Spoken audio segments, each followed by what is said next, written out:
الحمدللہ رب العالمین والصلاة والسلام علی خاتم النبیین اما بعد فاعوذ باللہ من الشیطان الرجیم بسم اللہ الرحمن الرحیم الصلاة والسلام علیک یا رسول اللہ وعلی آلک واصحابک یا حبیب اللہ الصلاة والسلام علیک یا نبی اللہ وعلی آلک واصحابک یا نور اللہ سبحان اللہ۔ اگلے شعر کی طرف چلتے ہیں ناظرین۔ اس کے فرمان ہے سب شارع کے حکم شارع، مظہر ناہی و عامر بھی ہے عبد القادر۔ تھوڑا سے مشکل الفاظ ہیں، پہلے سمجھ لیجیے۔ شارع کہتے ہیں شرح کرنے والا، شارع شارح ہا کے ساتھ شرح کرنے والا، اور شارع عین کے ساتھ کا معنی بنے گا شریعت کا حکم دینے والا، یعنی پیارے آقا علیہ الصلوۃ والسلام۔ اچھا، مظہر ظاہر ہونے کی جگہ کو کہتے ہیں، ناہی منع کرنے والا، عامر حکم دینے والا۔ امر بالمعروف و نہی عن المنکر آپ نے سنا ہوگا نا، نیکی کا حکم دینا، برائی سے روکنا۔ تو عامر کہتے ہیں حکم دینے والا، اور ناہی منع کرنے والا۔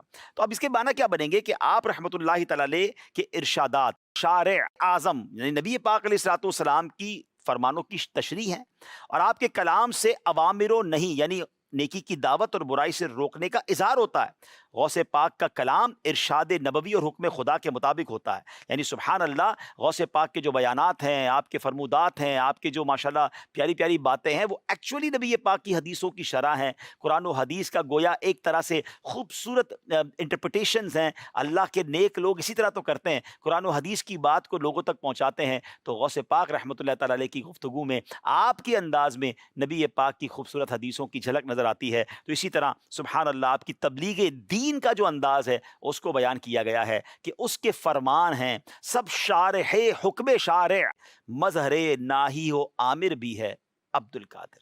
اس کے فرمان گئے سب شارح حکم شارع، اس کے فرمان گئے سب شارح حکم شارع، اس کے فرمان گئے سب شارح حکم شارع، مظہر ناہی و عامر بھی ہے عبد القادر، مظہر ناہی و عامر بھی ہے عبد القادر، غوث اعظم جیلانی میر میرا جیلانی، پیر پیرا جیلانی، غوث اعظم جیلانی۔ سبحان اللہ سبحان اللہ۔ اگلے شعر کی طرف چلتے ہیں ناظرین۔ ذی تصرف بھی ہے، معزون بھی، مختار بھی ہے، کار عالم کا مدبر بھی ہے عبد القادر۔ کیا بات ہے اعلیٰ حضرت کی ناظرین۔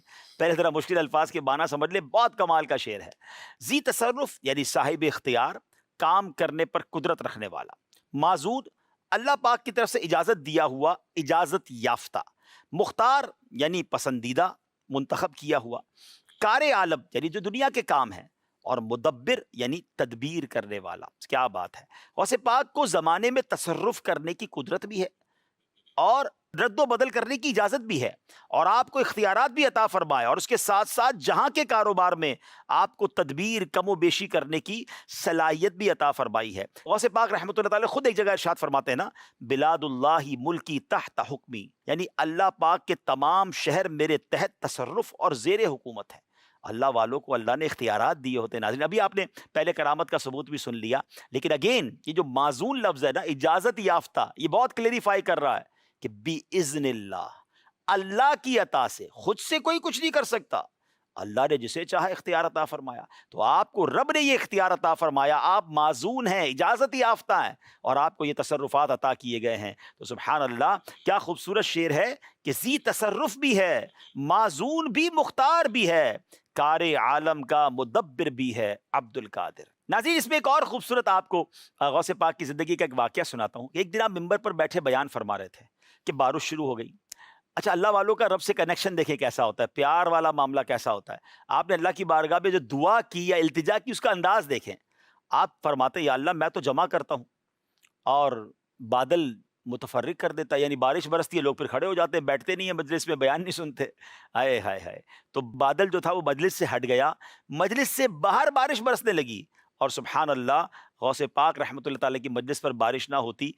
جو راوی ہیں وہ لکھتے ہیں کہ اللہ پاک کی قسم، شیخ عبد القادر جیلانی رحمۃ اللہ تعالیٰ کا بھی کلام پورا نہیں ہوا تھا کہ بارش ہم سے بند ہو گئی اور ہم سے دائیں بائیں برستی تھی، ہم پر نہیں برستی تھی۔ نبی پاک علیہ الصلوۃ والسلام کے اس معجزے کی یاد آ گئی کہ پیارے آقا نے جو مدینہ شریف میں ممبر پر بیٹھ کر دعا کی تھی، اللہم حوالینا ولا علینا، اے اللہ ہم پر نہ برسے، آس پاس برستی رہے۔ تو نبی پاک ہی کی تو اولاد ہے نا، انہی کا فیضان انہیں حاصل ہے۔ حسنی حسینی سید جو ٹھہرے، اہل بیت کے خوبصورت پھول جو ٹھہرے، تو کیوں نہ انہیں فیضان حاصل ہو۔ تو سبحان اللہ، دوبارہ یہ شعر سنیں گے ناظرین۔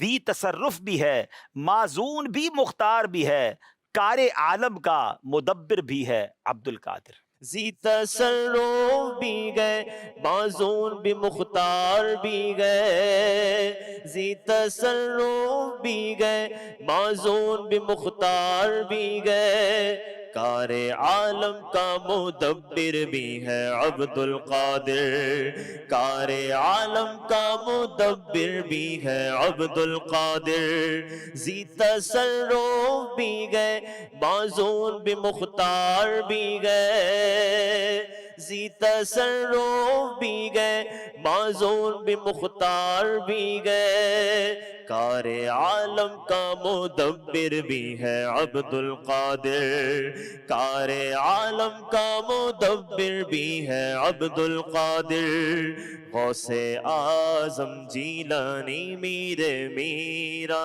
جیلانی، پیر پیرا جیلانی، غوث اعظم۔ رشک بلبل ہے رضا، لالائے صداغ بھی ہے، آپ کا واصف و ذاکر بھی ہے عبد القادر۔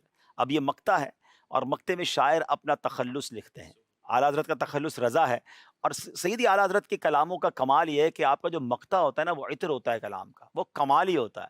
تو آئیے ذرا اس کا پہلے مطلب سمجھتے ہیں۔ رشک بلبل یعنی بلبل کے لیے بھی، بلبل بھی جس پہ رشک کرے، بلبل کو بھی جس پہ فخر آئے وہ رشک کرے، وہ رشک بلبل ہوتا ہے۔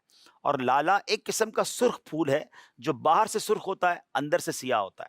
صد داغ، صد یعنی بمانے 100 100، اور داغ یعنی دھبا، یعنی یہ انکساری والی بات ہے کہ 100 داغ اس سے مراد بنیں گے۔ واصف توصیف کرنے والا، تعریف کرنے والا۔ اعلیٰ حضرت کہتے ہیں کہ رضا کو دیکھ کر تو بلبل بھی رشک کرتی ہے، اور فانوس یا گلے لالا کی طرح صدہا نشانات بھی رکھتا ہے۔ اے سرکار غوث پاک، اے جیلانی رحمت اللہ تعالی علیہ، احمد رضا آپ کی تعریف و توصیف کرنے والا اور آپ کا ذکر کر کے اپنی زبان کو تر رکھتا ہے، آپ کے ذکر سے کبھی تھکتا نہیں ہے۔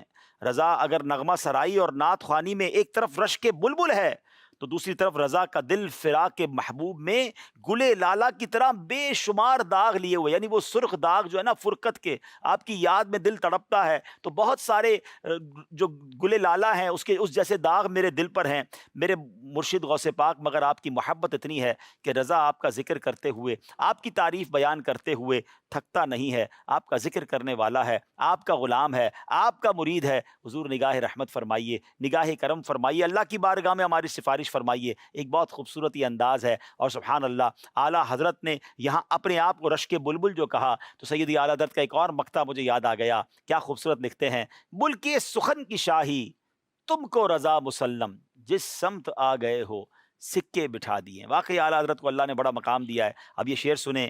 رشک بلبل ہے رضا، لالائے صداغ بھی ہے، آپ کا واصف و ذاکر بھی ہے عبد القادر۔ رشک بلبل کے رضا، لالائے صداق بھی ہے، رشک بلبل کے رضا، لالائے صداق بھی گئے، رشک بلبل کے رضا، رشک بلبل کے رضا، لالائے صداق بھی ہے، آپ کا واصف و ذاکر بھی ہے عبد القادر، آپ کا واصف و ذاکر بھی ہے عبد القادر، غوث اعظم جیلانی میرے میرا جیلانی، پیر پیرا جیلانی، غوث اعظم جیلانی۔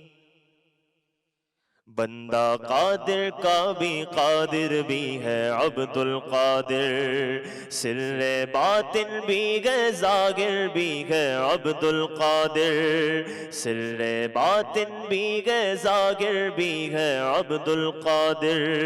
سبحان اللہ، سبحان اللہ، کیا شان ہے غوث پاک رحمۃ اللہ تعالی علیہ کی۔ ناظرین، سیدنا شیخ احمد کبیر رفاعی رحمۃ اللہ تعالی علیہ، بہت بڑے بزرگ ہیں، وہ فرماتے ہیں کہ شیخ عبد القادر رحمۃ اللہ تعالی علیہ وہ ہیں کہ شریعت کا سمندر ان کے دائیں ہاتھ ہے اور حقیقت کا سمندر ان کے بائیں ہاتھ، جس میں سے چاہے پانی لیں۔ ہمارے اس وقت میں سید عبد القادر جیلانی رحمۃ اللہ تعالی علیہ کا ثانی کوئی نہیں ہے۔ عبادتوں کا عالم یہ تھا کہ آپ نے 40 سال تک عشاء کے وضو سے فجر کی نماز ادا کی، 15 سال تک روزانہ پورا قرآن پاک ختم کیا۔ اے غوث پاک کے چاہنے والوں، نیت کیجئے کہ جب غوث پاک عشاء کی وضو سے فجر ادا کرنے والے ہیں تو یہ کیسا قادری ہے جس کی عشاء چلی جاتی ہے اور فجر بھی چلی جاتی ہے۔ تو نیت کریں کہ انشاءاللہ پانچوں وقت نماز پڑھیں گے، تلاوت قرآن کریں گے، اور یہی اولیاء کرام کے فیضان کو حاصل کرنے کا طریقہ ہے۔ اللہ پاک مجھے بھی اور آپ کو بھی فیضان اولیاء نصیب فرمائے، فیضان غوث پاک نصیب فرمائے۔ ہمارا پروگرام دیکھتے رہیے، اگلے پروگرام میں انشاءاللہ ایک بار پھر حاضر ہوں گے، ایک اور خوبصورت منقبت ہوگی، اس کے اشعار ہوں گے اور اس کی کچھ شرح، اور پھر غوث پاک کی سیرت کے حوالے سے کچھ مدنی پھول سننے کی کوشش کریں گے۔ صلو علی الحبیب صلی اللہ تعالی علی محمد صلی اللہ علیہ وسلم۔